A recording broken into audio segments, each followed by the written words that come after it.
Ya, untuk membahas mengenai kasus ini kita sudah terhubung bersama dengan sejumlah narasumber. Ada Bu Titin Prialianti selaku kuasa hukum dari Saka Tatal. Kita sudah tersambung melalui sambungan Zoom. Lalu di studio juga ada Irjen Pol Purnawirawan Roni F. Sompi selaku Karwasidik Barreskrim Polri untuk periode 2010-2013 dan ada Pak Abdul Fikar Hajar selaku pakar hukum pidana. Selamat pagi semuanya. Selamat pagi. Selamat pagi juga Bu Titin. Selamat pagi. Iya, Bu Titin, untuk hari ini kita akan mendengarkan dari pihak termohon dari Kejaksaan mengenai memori PK yang sudah disampaikan oleh kuasa hukum dari Saka Tatal. Apa yang kemudian bisa jadi pendapat Anda atau pandangan Anda mengenai sidang PK hari ini? Ya.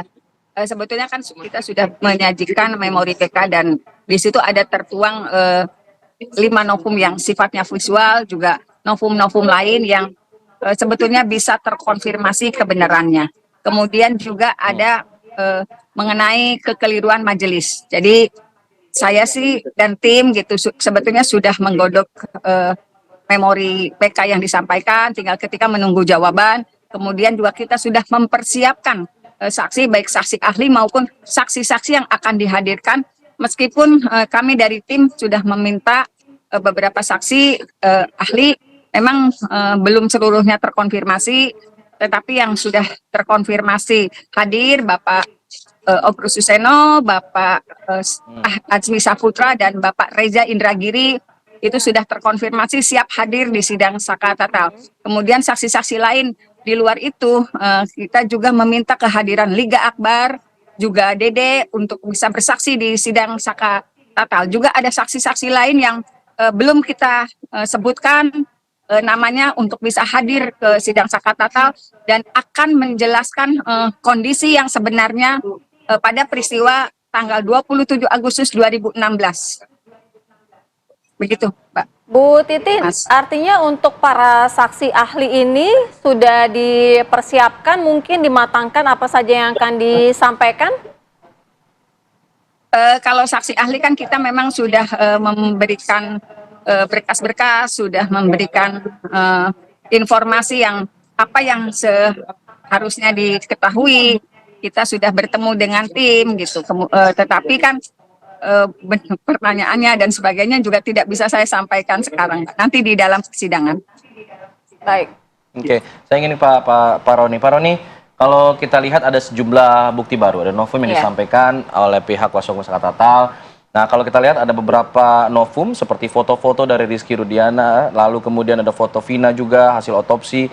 Nah, apakah kemudian novum-novum ini sebenarnya sudah ada dari dulu begitu, tapi kemudian tidak mungkin tidak dipertimbangkan oleh majelis hakim ataupun tidak dilampirkan oleh pihak penyidik.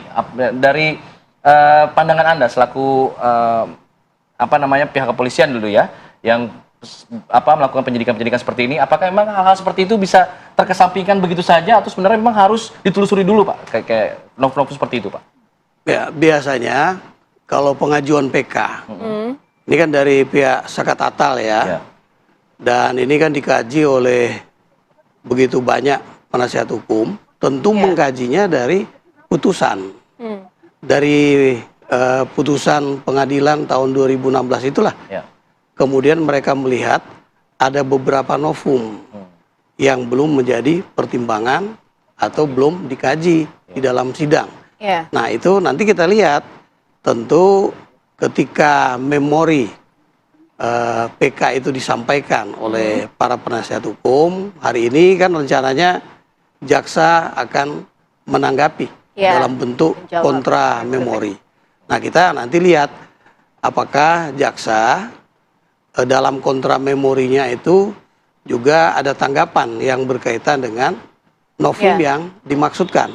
Tentunya karena ini sudah masuk dalam ranah persidangan, tentu ini kita belum bisa mengetahui secara langsung apakah tanggapan dalam bentuk kontra memori jaksa ini kemudian tanggapannya seperti apa. Nah, sebaiknya sih kita ikuti, karena sudah masuk. Pak Roni, ada salah satu novum yang disampaikan oleh kuasa hukum Saka Tatal ini, statement dari Kapolri yang menyatakan bahwa tidak secara utuh dilakukan ataupun scientific crime investigation. Nah, ini artinya sebenarnya akan seperti apa? Karena pada saat itu kan sebenarnya proses penyidikan sebenarnya sudah selesai ya, tapi itu dijadikan novum baru karena berdasarkan apa yang disampaikan oleh Kapolri. Ya. Apakah pernyataan Kapolri ini termasuk novum? Tentu Pak Kapolri ketika memberikan statement berdasarkan laporan dari bawahannya, terutama Kapolda Jawa Barat dan juga tentu ada Kabar Reskrim Polri melalui Direktur Tindak Pidana Umum yang mungkin sudah terjun dan mengkaji. Nah, ini kita lihat apakah pernyataan Kapolri bisa menjadi salah satu novum. Meski untuk membongkar kejanggalan-kejanggalan menurut kuasa hukum Saka Tatal. Ya, jadi gini, scientific crime investigation, saya kira kalau Polri menangani kasus, pasti ada pengolahan tempat kejadian perkara. Ya.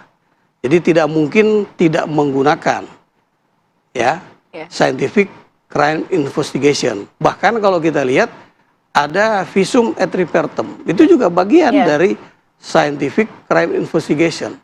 Dan ini tentu sudah masuk dalam materi PK. Kita lihat sejauh mana pernyataan Kapolri ini bisa menjadi bagian dari novum. Pak Fikar, kalau kita lihat untuk agenda hari ini kita akan mendengar kontra memori PK dari jaksa begitu ya. Kira-kira apa yang akan jadi paparan dari jaksa ini? Apakah memang langsung mengkomentari atau mengcounter bukti-bukti yang kemarin disampaikan oleh pihak kuasa hukum dari Saka Tatal atau seperti apa kira-kira? Ya, jadi di dalam proses peninjauan kembali itu kan sebenarnya yang punya kewenangan memeriksa kan hakim di Mahkamah Agung. Tetapi di pengadilan itu menampung semua proses pembuktian. Apa dasar diajukannya PK? Nah, kalau tidak salah itu ada 8 bukti baru begitu ya. Nah, novum gitu. Nah, novum itu kan sebenarnya keadaan baru artinya bukan bukti baru, sebenarnya keadaan baru yang kemudian dijadikan lazim kita disebut oleh orang sebagai bukti baru. Nah, ini yang harus diuji, betul nggak itu bukti baru? Tadi saya dengar ada salah satu buktinya adalah keterangan saksi yang dulu pernah diperiksa tapi tidak dipertimbangkan, gitu ya. Nah, menurut saya, ini pendapat saya ya, menurut saya itu bukan bukti baru, karena dia sudah masuk ke dalam satu proses pemeriksaan, gitu, bahwa dia tidak dipertimbangkan oleh hakim ketika diputuskan, gitu ya. Nah, itu adalah menurut saya itu bagian dari kelalaian hakim sebenarnya. Seharusnya putusan itu mempertimbangkan semua fakta persidangan. Walaupun kemudian dia akan berpendapat lain umpamanya dengan fakta itu. Tetapi semua harus dipertimbangkan satu persatu gitu. Nah, kalau kemudian itu dijadikan fakta lagi, menurut saya itu bukan novum ya. Tidak dapat dikualifikasi sebagai novum. Novum itu adalah keadaan baru yang pada waktu sidang pertama itu belum diperiksa dan belum menjadi alat bukti. Padahal kalau dia dijadikan maka akan bisa membebaskan terdakwa. Itu kan ininya pengertian novum itu gitu. Nah, kalau sudah diperiksa gitu ya, tapi tidak dipertimbangkan oleh hakim umpamanya dilewatkan, ya itu artinya sudah gitu. Tapi kalau keterangan yang berbeda daripada diperiksa seperti Dede misalnya, akhirnya dia memberikan kesaksian baru yang menyatakan bahwa ia memberikan keterangan palsu dan lain sebagainya. Nah, itu juga menurut saya ada problem yuridisnya. Begini, kapan keterangan seseorang dinyatakan sebagai keterangan palsu? Ya, karena sudah ada putusan pengadilan. Nah, ketika seorang menyatakan keterangan palsu, ya, maka menurut saya ungkapan atau pernyataan seorang saksi itu tidak bisa menggugurkan putusan. Karena dia bentuknya adalah sudah putusan pengadilan. Tapi bisa menggugurkan statement dia yang pertama ketika pertama kali bersaksi. Justru itu yang saya bilang belum bisa karena dia masuk ke dalam putusan. Nah, karena itu ketika kalau dia kemudian ada yang melaporkan dia keterangan palsu, kemudian diproses, kemudian ada penetapan dari pengadilan bahwa dia memang benar keterangan palsu, baru menurut saya menjadi keterangan palsu yang keterangan yang bisa sebandingkan dengan putusan pengadilan. Baik, nanti saya akan coba tanyakan lagi ke Bu Titin mengenai apa yang menjadi novum baru yang menjadi pegangan utama lah dari tim kuasa hukum. Usai jeda ya, kami akan kembali saat lagi. Tetap di sini, apa kabar Indonesia Pagi.